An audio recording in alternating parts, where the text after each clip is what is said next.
Morning, fellow Abyss dwellers. Welcome to the Astrology Corner. Welcome back to the Astrology Corner of Ludar's World.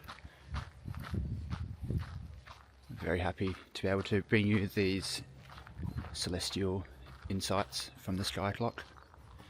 This the best predictive mechanism that we have for the absolute fucking craziness that seems to be going on in this world.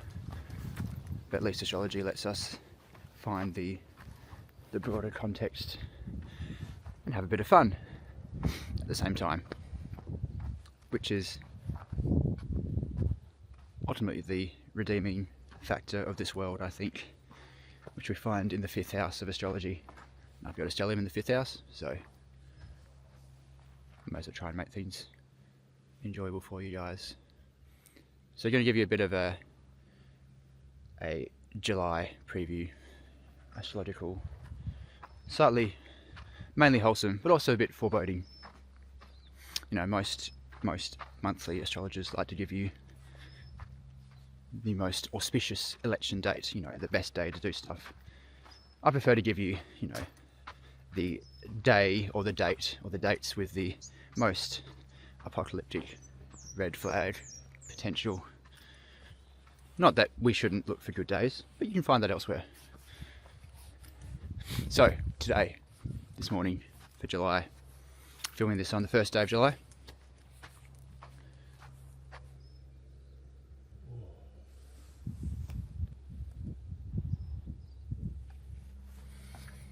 So a few things going on this month. In a few days' time, we're going to get a series of oppositions to Pluto in the, if we're doing the tropical game, it will be in the 1st degree of Aquarius, about to go back for its final pass in Capricorn. And so we have Mercury in a few days will oppose it as it passes into into tropical Leo, or passes through sidereal Cancer. And then both Venus and the Sun will follow. So we've got a bit of polarized plutonic energy over the next week or so, just to be aware. You might find that, especially with Mercury Pluto, the conspiracy theory vibe might be quite strong in the world. Not that it really ever isn't at the moment, but just to be aware of. But what I mainly want to talk about this time, I've got one date, 2 planets in retrograde, and then 3 things to look forward to in general, particularly on Ludar's World and our little astrology corner, our astro corner here. So the date, what's the date? Good question. So last month I gave you the conjunction to look for, which was Mars square Pluto. And the previous Mars square Pluto before that was October 7, 2023. It was the day that Hamas launched their attack on Israel. And we had a square of a new cycle. So roughly February this year, Mars and Pluto became conjunct and basically reset, and then we have around June 11 was the exact square between Mars and Pluto. Sort of said just to keep watch of that situation and see whether there was any particular Mars Pluto sort of vengeful, intense, bloodlusty sort of events. And interestingly, basically the day that Mars would have entered tropical Taurus, bringing it into a tropical sign based square. Again, if you don't do tropical astrology, that's fine. I get it, but I've sort of seen enough evidence now that major events do seem to line up with tropical configurations. We saw the hostage rescue event, I think 2 days before the exact conjunction, and just as Mars had passed into tropical Taurus. It was really interesting. It was a really interesting again, you can find my politics elsewhere if you want to. But it was a really interesting example of, you know, the most intense version of Mars Pluto, which is just the ends justify the means, and I will do whatever it takes to do what I believe for myself, for my people, is correct, is right, and the collateral damage is essentially irrelevant, I guess. And so we saw that play out. So this date for this month still involves Mars. We cannot distract Mars at the moment. 2024 seems to be a very Marsian flavoured month. And a lot because Mars does go retrograde basically right after the US presidential election, which should be fun for you guys. Sort of speaks to delays in people being able to distinguish something, to find a result, to remedy, to move forward. A lot of confusion and delays and just moving backwards or not moving at all. But Mars currently moving through both sidereal and tropical Taurus, and on July 15th it will become conjunct with Uranus, which is currently hovering roughly 24th, 25th degree of tropical Taurus. And sidereally, Uranus is exactly conjunct, well, pretty much one degree conjunct the fixed star Algol, which is interesting. This Algol is not particularly pleasant. Let's talk about Algol for a bit, shall we? It is in the constellation of Perseus, and mythologically and also celestially, it represents the head of Medusa, the decapitated head of Medusa. And Medusa was a Gorgon, and Perseus essentially took her head because it was so ugly that it turned people to stone who looked at it. And in an ancient astrology sense, it's called the demon star. We get the word ghoul from Algol, and a lot of people also think that alcohol is also derived from the word Algol as well. There's a few other fairly not particularly pleasant and enticing connotations of Algol as well, but it is called the demon star, and it is typically considered one of, if not the most malefic fixed star in the sidereal zodiac. And then being conjunct kaput Algol, which is in the sort of Eastern Mediterranean Greek corpus, seen as the head of Medusa, is also seen in Chinese star lore as the anchor star for the mansion of the trenches of corpses. And the ghoul in Algol, Ras Al Ghul, we still use the Arabic name for the star. The ghoul is the same ghoul for which like undead corpse-eating monsters in fantasy are named, right? It's the name of a corpse-eating spirit, right? Like an evil daimon or jinn.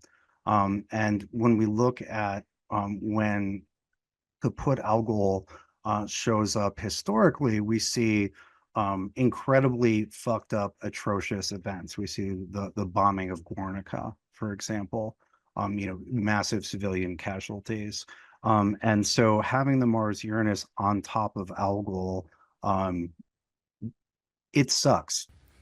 So Uranus is currently 1 degree away from that, and it will be essentially exactly conjunct Algol when Mars joins it on July the 15th.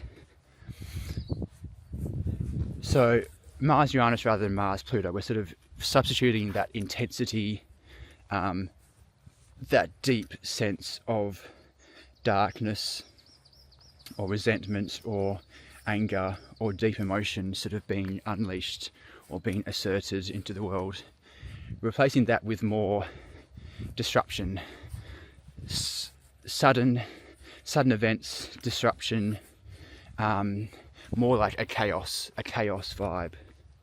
In a birth chart, we might consider Uranus and Mars to be the most accident-prone configuration, because it's people acting, Mars is action, acting, without a lot of without thinking things through, because Uranus is very spontaneous. It just does things in the moment. Both Mars and Uranus are good at doing things in the moment and acting on instinct. So that's the key theme we're going to see here. And that's not bad. And so before we get into anything less unpleasant, the opportunity for Mars Uranus is to act in a very pure, focused, determined way, using our willpower, accessing our willpower, but directing it towards these Uranian principles of freedom, of liberation, liberating ourselves, liberating other people from situations which are not in their best interests. Could be use of technology. Uranus is ultimately linked to technology because that's how it was found, through technology and as the modern ruler of Aquarius. And also just more simply, excitement and spontaneity. So it's doing things, using this opportunity to just take a leap forward, doing something that is exciting that we wouldn't usually do, but we suddenly the path or the channel just opens up for it in our lives, and we take it. We take it and we don't look back, and we don't question, we don't doubt that decision that we made. We do it and we commit to it. Mars commits and does something once it's decided to do it. So that's the opportunity that we all have around the 15th, so basically the middle of July.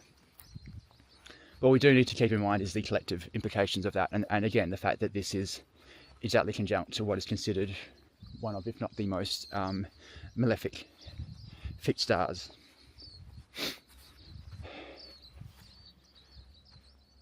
Medusa might be worth, just going back, just go and have a bit of a look at the mythology of Medusa if you are doing a bit of preparation for this conjunction. Algol represents the head of the Medusa of Greek mythology. Medusa was a beautiful woman whose hair was transformed into hissing serpents by the jealous goddess of wisdom, Minerva. Her appearance became so fearful that it turned anyone who beheld it to stone. There's also the idea of like people losing their heads, losing their cool, not being composed and not acting rationally. So again, you can see how that can just further play into the negative side of this Mars-Uranus vibe. So be aware of people losing their heads. Figuratively, it's like the token sort of standard astrology thing to do. Figuratively less, but maybe even literally, people losing their heads. Just be aware. Just be aware that is the energy that will be coming up. In his classic book on the fixed stars and constellations in astrology, Vivian Robson says this: it causes misfortune, violence, decapitation, hanging, electrocution, and mob violence, and gives a dogged and violent nature that causes death to the native or others. It is the most evil star in the heavens. And it's hitting a lot of very important sort of nation and individual charts who are very central to world affairs at the moment. Lots of British royals have Algol, which sort of coded into their astrology along with eclipses. They're very significant countries. I know the EU is one, also America. So this conjunction will be squaring their natal moon in Aquarius, I believe.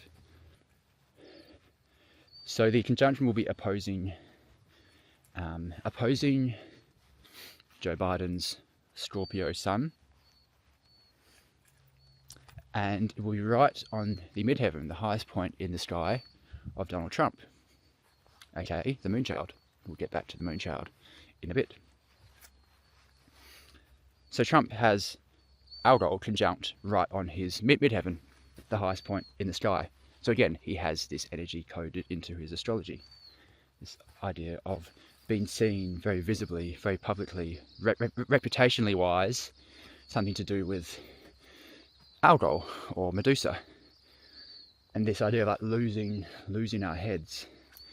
Remember that time, was it Kathy Griffin, who held up this sort of bloody decapitated head of Trump very early on in his presidency, or maybe when he was decided to run? That's very Algol. That's the vibe. Not again, doesn't literally be like a decapitated head, but that's the sort of, that's You can see with Trump, you know, how he does. It's like he fulfills that a certain manifestation of ugliness that people see in him very clearly, and it's one of the main things he's known for. So this conjunction, Mars Uranus, will be on his midheaven, conjunct Algol, which is also on his midheaven. And the 15th is a few days after his sentencing for his again quite hilarious hush crime, porn star, Stormy Daniel sort of thing. So essentially, this conjunction will be happening as that sentencing happens, and then in the aftermath of that, and then as the Republican convention starts. So the 15th, the day of the exact conjunction, will be the first day of the Republican convention. See, most astrologers would say, "Oh, why don't these people have astrologers?" I'm like, they do. They know exactly what they're doing, guys. Come on.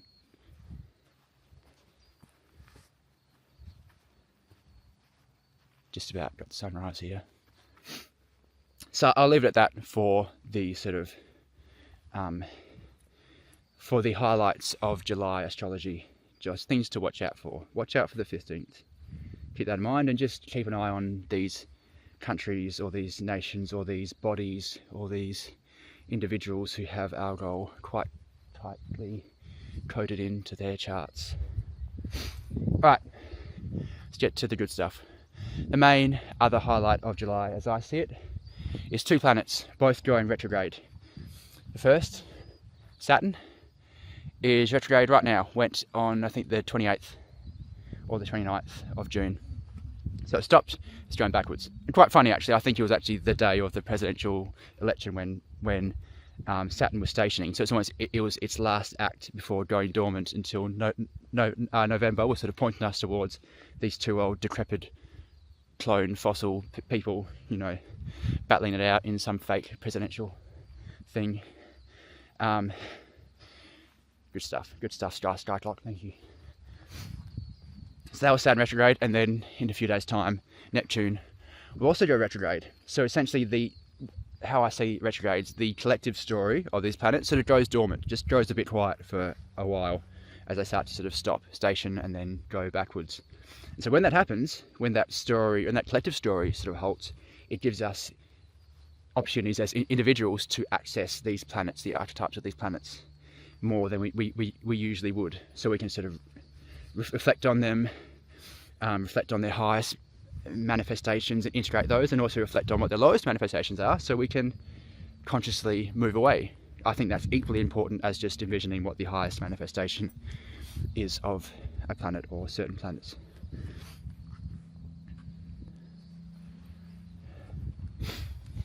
So essentially, July will be characterized by both of these planets going retrograde, and they're actually within 10 degrees at the moment, so they're officially within the standard orb of conjunction. And so this is my take on this, because we're going to have 2025 and 2026 will be very fundamentally, I think, Saturn Neptune sort of 2-year period. I think that will be the underlying archetypes of the next 2 years, and how we best sort of situate ourselves personally within the astrology, within the archetypal themes of the next 2 years. So we have now with this sort of dual retrograde, let's say until roughly sort of October, November-ish, it's like our final preparation to embody, to integrate into ourselves Saturn and Neptune, its highest manifestations, while also letting the shadow of each of them, you know, go, or saying that it's not necessary. For me, I only want the best of you, Saturn. So for Saturn, I'm going to practice your discipline. I'm going to practice your sense of control, of realism. I'm not going to fucking live in a fairyland and just tell myself nice things because they make me feel nice. I'm going to deal with reality as it is, as it presents itself to me. I'm going to be disciplined. I'm going to be thorough. I'm not going to make excuses. I'm going to master whatever is put in front of me. That's ultimately what Saturn gives us. Mastery of a domain of life where it influences us.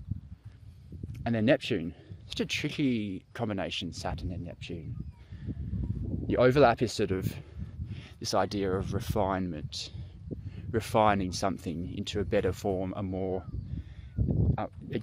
a more disciplined form. But with Neptune, it's more a taking off the rough edges, I guess. Neptune doesn't like rough edges. It likes things to be very nice, to be not mundane, not mundane. Neptune doesn't like things which is normal and tied to this sort of material everyday world. It likes to transcend, likes to escape. Sometimes it can escape responsibilities. And Saturn is responsibilities. So we might see over the next few years a lot of this idea of people escaping or thinking they've escaped responsibility. We'll see whether they actually have or not. With Neptune, Neptune is things which are intangible, things which we can't see. So we might think of, art, creativity, music, very much tied into, the sort of highest manifestation of Venusian qualities. We might also see in Neptune taken to their extremes, their spiritual extremes, maybe.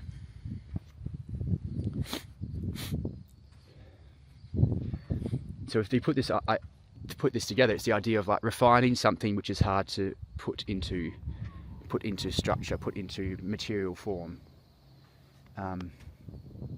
So what I'm going to do, I've committed myself to learning or to mastering a musical instrument, so particularly drums, but hopefully maybe other instruments as well. That's how I see the most obvious way to make the most of this Saturn-Neptune vibe over the next 2 years. And it starts with this period right now. We're in it right now. As these two planets go retrograde, this is the start of our final preparation period for our Saturn-Neptune moment. I want you, I want me, I want you, I want everyone involved in this channel, in this movement, in this community, to seize the Saturn-Neptune moment. That should be the main astrological task in mind or in your head at the moment. How can I embody the highest manifestation of Saturn and Neptune coming together? So if I want to go a bit deeper than just learning a musical instrument or learning something, putting our skills of discipline and control, trying to master something which is quite intangible. What if we just did it as this idea of bringing a dream, bringing a vision, bringing an ideal into reality, giving it structure, making it defined, making it tangible, bringing a dream into reality. That's our opportunity across 2025 and 2026. It starts right now in July, so it stretches across the second half of the year. I think Saturn goes direct again middle of November, so right in the aftermath of the US election, and a bunch of other things going on there as well.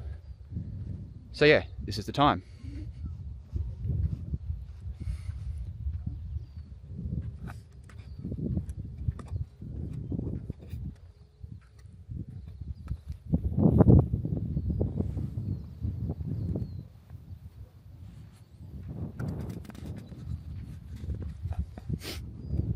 There you go. Give me one date and 2 planets to think about. What else? What's to look forward to? So with the Saturn-Neptune vibe lifting, I want to do, a little astrology corner here. I want to focus a lot on Saturn-Neptune celebrities or influential figures who have very strong configurations of Saturn and Neptune in our charts. So I think that's probably the best way we can sort of start to get our heads around what is a fairly sort of slippery and tricky combination. So a really interesting one is Julian Assange, who's obviously in the news at the moment. I think we're going to see a lot of these figures, these sort of slippery, somewhat shady, but also very disciplined, very good at actually accomplishing things and getting things done and applying discipline. And few people have applied discipline like Mr. Assange, being stuck as he was in his own head, in his own living space for as long as he had been reckoning with his decisions and his choices that he, one assumes, made with the best interests of his country, of his people, and of the collective in mind. And here he has an exact opposition between Neptune and Saturn, with Neptune on his ascendant, so Neptune rising, and Saturn on his descendant. So I want to look at a few of these other celebrities who have quite strong Saturn-Neptune placements. Another one is Jared Leto, who also has a Neptune-Saturn opposition, but he has Algol right on his ascendant as well. So he fits a few boxes. So we're going to do some fun celebrity breakdowns, I guess. We might start with Assange next time. Then the Moonchild.